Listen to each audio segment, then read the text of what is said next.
আওয়ামী লীগের পতনের বিষয়টি বুঝতে পেরে ৩১ দফা দিয়েছিল বিএনপি। একথা জানিয়ে দলটির ভারপ্রাপ্ত চেয়ারম্যান তারেক রহমান বলেছেন, এগুলো বাস্তবায়নে জনসমর্থন নিয়ে সরকার গঠন করতে হবে। তাই মানুষের আস্থা ধরে রেখে নেতাকর্মীদের কাজ করার আহ্বান জানিয়েছেন তিনি।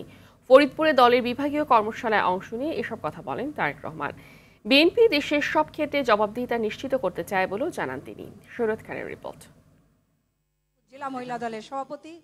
রাষ্ট্র কাঠামো গঠনে বিএনপির ৩১ দফা নিয়ে ফরিদপুর সদর উপজেলা পরিষদ মিলনায়তনে অনুষ্ঠিত হয় দিনব্যাপী বিভাগীয় কর্মশালার। এতে অংশ নেয় আশপাশের ৫ জেলার নেতাকর্মীরা। সভায় ভার্চুয়ালি যুক্ত হয়ে নেতাদের নানা প্রশ্নের জবাব দেন বিএনপির ভারপ্রাপ্ত চেয়ারম্যান তারেক রহমান।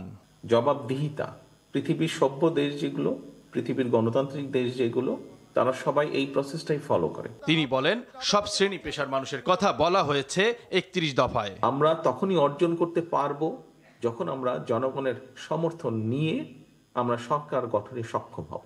কিন্তু এই জনগণের যে সমর্থন, এই সমর্থনটিকে নেওয়া, এই সমর্থন বা জনগণের যে আস্থা, এই আস্থাটিকে ধরে রাখার দায়িত্ব কিন্তু আপনার এবং আমার।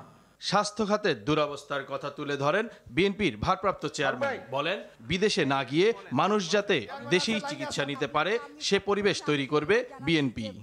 আমরা দুর্নীতিকেই অ্যাড্রেস করতে চাই, আমরা আইনের শাসনকেই প্রতিষ্ঠিত করতে চাই, আমরা স্বাস্থ্য খাতে এমন একটি পরিবেশ তৈরি করতে চাই যেখানে দেশের মানুষ দেশের চিকিৎসকের কাছেই চিকিৎসা সুবিধা নিতে পারবে।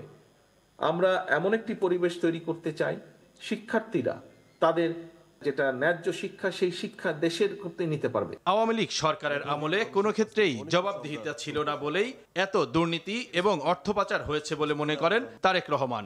আজকে এই যে পলায়নকৃত যে স্বৈরাচার, তাদের আমলে আমরা দুর্নীতির কথাই বলি, তাদের আমলে আমরা অরাজকতার কথাই বলি, আইন শৃঙ্খলার ক্ষেত্রে অবনতির কথা যেটিই আমরা উল্লেখ করি না কেন, যেটিই আমরা তুলে আনি না কেন, কোনো ক্ষেত্রেই কোনো জবাবদিহিতা ছিল না।